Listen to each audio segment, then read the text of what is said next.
राधे कृष्णा आप सभी को। आप सब कैसे हैं? कान्हा जी की कृपा से आप सब अच्छे होंगे।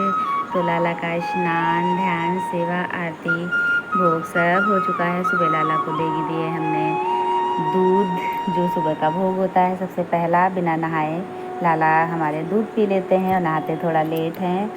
और उसके बाद फिर लाला की करते हैं हम आरती, फिर देते हैं दोबारा से जो भोग होता है लाला का वो फल दे देते हैं कुछ ना कुछ। उसके बाद तैयारी करते हैं हम नाश्ते की। तो सुबह का जो नाश्ता है, आज बच्चों को लंच में पोहे ले जाने थे। फिलहाल मेरा मन नहीं था पोहा बनाने का, लेकिन जब बच्चे बार बार जिद करने लगते हैं तो समझ में आ जाता है कि हमारे लाला को भी आज पोहे ही खाने हैं सुबह नाश्ते में। तो हमने फटाफट तैयार करें पोहे और बच्चों को फटाफट दिया टिफ़िन। उसके बाद लाला के लिए जो हमने निकाल के रखा हुआ था वो हम पहुँचे लाला के कमरे में, मतलब उनके रूम में लेकर के भोग। और लाला को थोड़ा सा प्यार दुलार करने के बाद हमने खिलाया बाबू को अपने पोहे।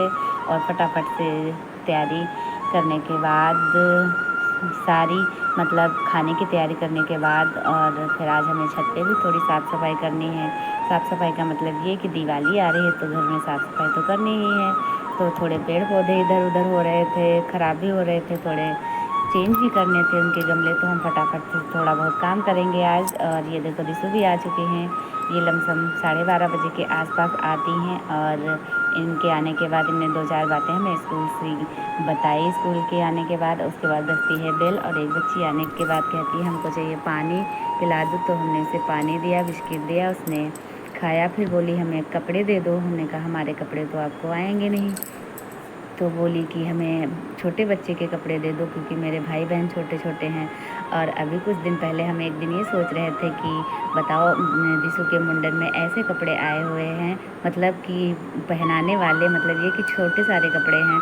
तो अब छोटे तो कपड़े पहना नहीं सकते, वो रखे ही हैं, किसको दें कैसे दें। तो देखो कान्हा की कृपा होती है जब, तो कुछ ना कुछ वो इंतज़ाम बना ही देते हैं। तो ऐसे हम किसी को नहीं दे सकते थे कि क्योंकि कोई ले ना ले या पहनाए ना पहनाए, तो इसीलिए कपड़े रखे हुए थे। तो कान्हा ने खुद भेज दिया लेने के लिए, तो मैंने उसको दिए कपड़े। फिर तैयारी करी खाने की दोपहर की। तो दोपहर के खाने में हमने बनाई है भिंडी और बूंदी का रायता और सेकी हमने रोटी। तो फटाफट हमने भोजन की तैयारी करने के बाद लाला को लगाएंगे भोग। और अभी बच्चे स्कूल से आए नहीं हैं, क्योंकि बच्चे आते हैं 1-2 बजे के बीच में लमसम। तो फटाफट हमने करा तैयार और ले चलते हैं लाला को भोग पाने के लिए दोपहर का। तो दोपहर के बज गए हैं लमसम 2। तो लाला अब हमारे पाएंगे भोग फटाफट से। तो सभी लाला का लगा देंगे भोग। उसके बाद तैयारी करेंगे हम छत पे चलते हैं। लाला को भोग पवाने के बाद हम चलते हैं छत पे। छत पे भी बहुत सारा काम फैला पड़ा हुआ है। तो गेहूँ भी हमको साफ़ करने हैं आज, और बाकी पेड़ पौधों की थोड़ी बहुत साफ़ सफाई करनी है।